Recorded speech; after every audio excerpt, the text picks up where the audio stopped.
Hey girls, how are y'all doing? I hope that our study on worry has kind of helped you refocus what we should be looking at and who we should be looking at and trusting in our worry and our anxiousness.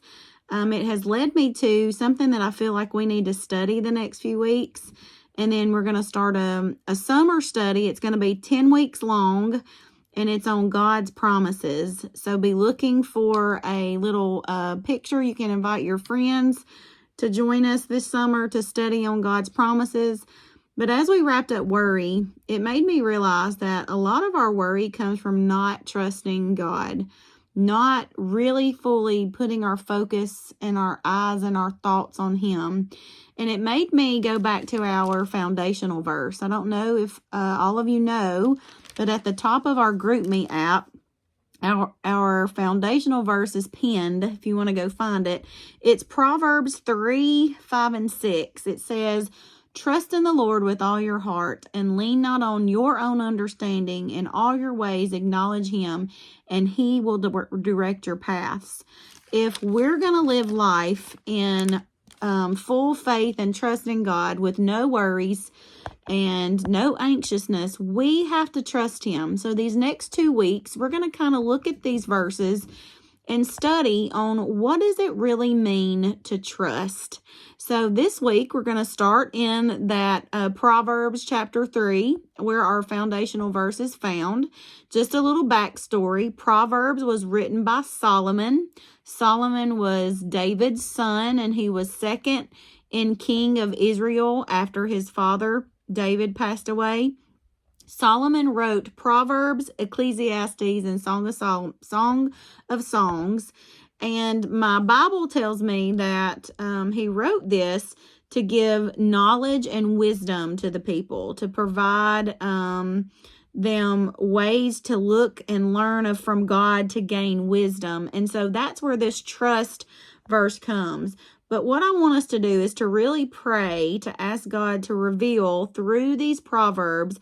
It says a proverb is a short, concise sentence that conveys moral truth, that we really hold on to the truths of how the Holy Spirit revealed this to Solomon to share to us. So this week, we're going to focus on Proverbs chapter 3. We're going to look at 1 through 12 this week. And I really want y'all to try your best to study and take notes and pray for what is the Lord wanting us to trust. What is the Lord's truths that we need to focus on? So this is what Proverbs 3 says. "My son, do not forget my teaching, but keep my commands in your heart, for they will prolong your life many years and bring you prosperity." Like, look at that. It says, don't forget my teaching. So don't forget what God's taught us. Keep our commands in our heart so that it will prolong our life many years. That kind of reminds me of worry, how it said, where our heart is, that's where our treasure is. So we've got to focus on God's teaching. Verse 3, "Let love and faithfulness never leave you. Bind them around your neck. Write them on the tablet of your heart. Then you will win favor and a good name in the sight of God and man." Here it's telling us to love and have faithfulness. It's never to leave us. So when we begin to worry, when we begin to get anxious, we got to focus on that faithfulness, that the Lord is faithful, and that we have to have love in our hearts. We have to pray daily for those things because our human flesh wants to get rid of that. It wants us to forget. And it says we write it on the tablet of our heart. When you write something down, it's permanent. It's there. So let's remember these things. Let's read and study every day so that our heart knows what His word says. And then here comes our foundational verse. "Trust in the Lord with all your heart and lean not on your own understanding, but in all your ways acknowledge Him, and He will make your path straight." When we go through life, it's like a roller coaster. But if we have our faith and trust in Jesus Christ, He tells us right here, girls, He will help make our path straight. He will lead us in the right way as long as we trust Him with all our heart. And then it continues into some wisdom. Verse 7, do not be wise in your own eyes. Fear the Lord and shun evil. This will bring health to your body and nourishment to your bones. It's telling us here, we can't gain wisdom with just what we see and what we hear. We've got to gain wisdom from God. That's why it's important to read our words, to listen to his truth. And then it says, shun evil. Shun means get rid of. Shun means don't look upon. So we've got to keep our eyes on him. And that will bring health to our body and nourishment to our bones. You know how worry makes us have not a long-lasting life? It takes away part of our life. Well, it's telling us again right here. We've got to not have wisdom of our own, but wisdom from Christ. Verse 9 and 10 says, honor the Lord with your wealth and the first fruits of all your crops. Then your barns will be filled to overflowing and your vats will brim over the new wine.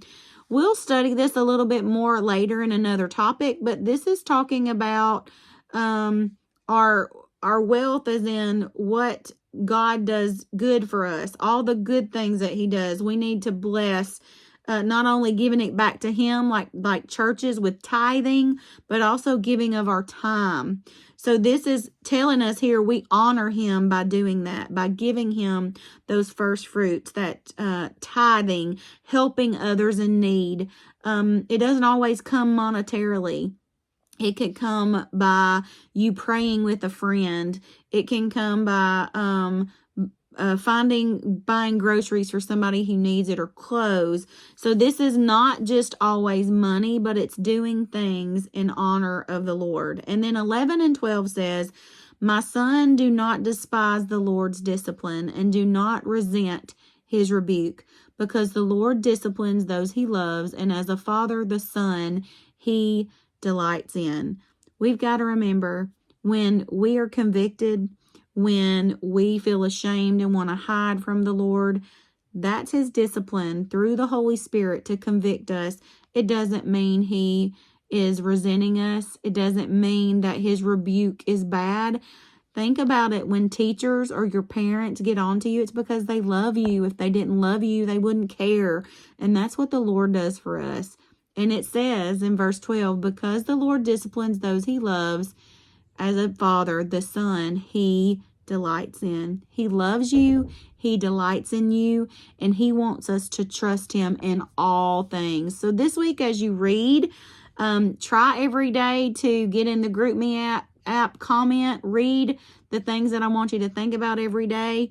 And as we prepare for our summer study of God's promises, let's, number one, focus on how we can trust him in all things, in all ways, and know that if we trust in him, he will direct our paths. Have a great week.